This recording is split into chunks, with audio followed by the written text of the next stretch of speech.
It's my pleasure to welcome you to the 5th Annual Classical High School Distinguished Alumni Awards Dinner. It is wonderful to welcome back the alumni attending tonight who support classical each year with their presence, and thank you and welcome to those attending for the first time. We are thrilled that you're here. I would like to thank the Classical High School Chorus and Jazz Band for their performances tonight.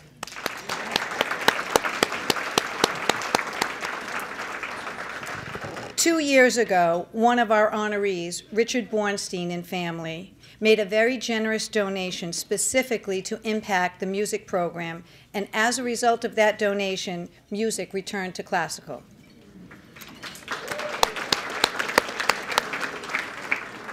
Tonight, we celebrate our esteemed distinguished honorees. Congratulations to you all, and thank you so very much for allowing us to honor you this evening. Please welcome Guy Paroli, our president, Classical Alumni Association. I want to thank everybody. It's been a great affair. This event basically blows our proverbial minds every year when we sit down and we think how many people we're going to get, and to get over 200 people in a room every year is just fabulous. So on behalf of all of us, on behalf of our distinguished nominees who you'll hear about later, thank you all for coming, and I'd like to bring Principal Barr up.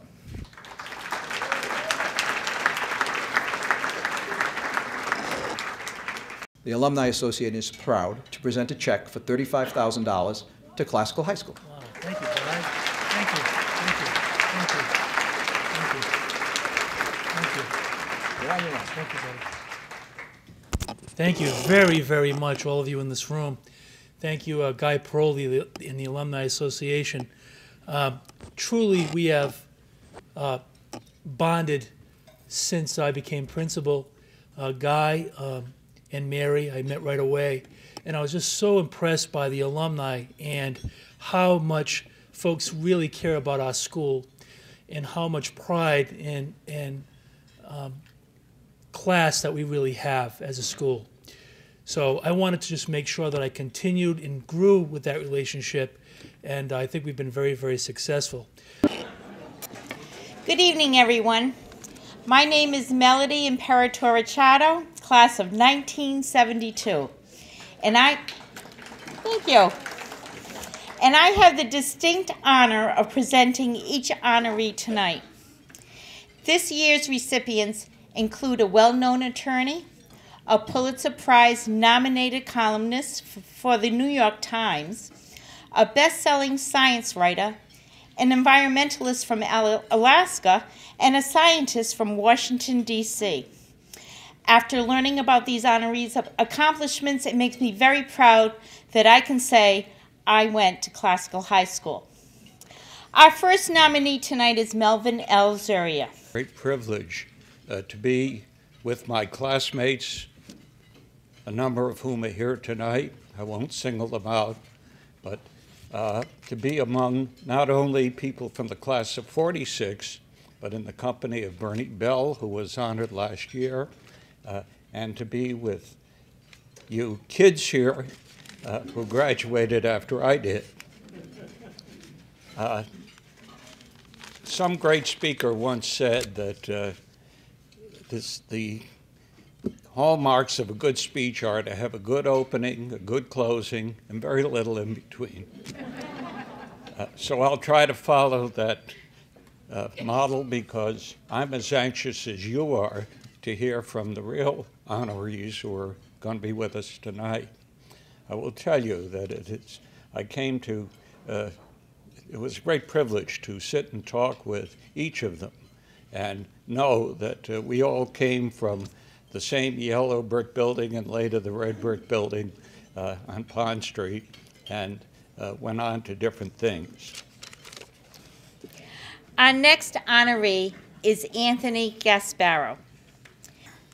Over the years, I have come to realize how underappreciated you are as parents, teachers, and caregivers. The work I do pales in comparison. So at the beginning of this talk, I want to acknowledge you, your service, and wish that each of you could stand behind this podium. I also want to thank David Bender for risking his reputation by nominating me for this prestigious award. And I'd like to thank my sister for helping me pass muster regarding the dress code. I had to go out and buy a new suit because in Alaska we don't wear suits and we don't wear ties. Our next honoree is John Barry. What really makes classical different? And it's it's a place that encourages learning and applauds learning. And the reality is that is not that common in the world. It's not that common as a value in the world, that we live in a society in a lot of high schools where the, quote, geeks, unquote, are sort of ostracized. And the reality, that never happens at classical. It didn't happen when I was there. I was on the football team. I hung out with people who would have been ostracizing those people if there were, but it wasn't. I mean, we were on, there were in my class on the football team, there were 4 National Merit Scholars. And, the 2 classes behind me, I'm sure, also had Merit Scholars. So we were the geeks. And the school encourages that. And I remember when I was a freshman at Brown, the first time I ever heard the phrase pencil neck applied to somebody was a Brown football player thinking about other Brown students. So in that sense, classical actually was ahead of Brown. And that really is extraordinary. Our next honoree is Joseph Nacera.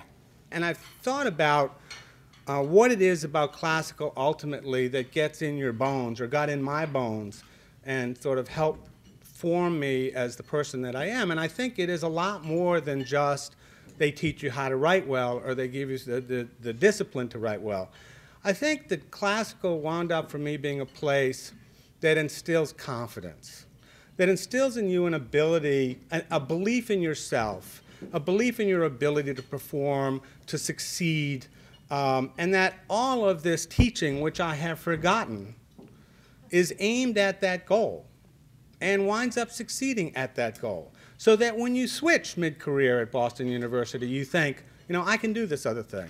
And when you propel yourself out into the world at large, and you're seeing a job interviewer for the first time, or you're doing your first job and you're scared to death you're going to fail, something about that education that you got and the confidence that you got carries you through that. Our last nominee tonight is Karina Montia Edmonds.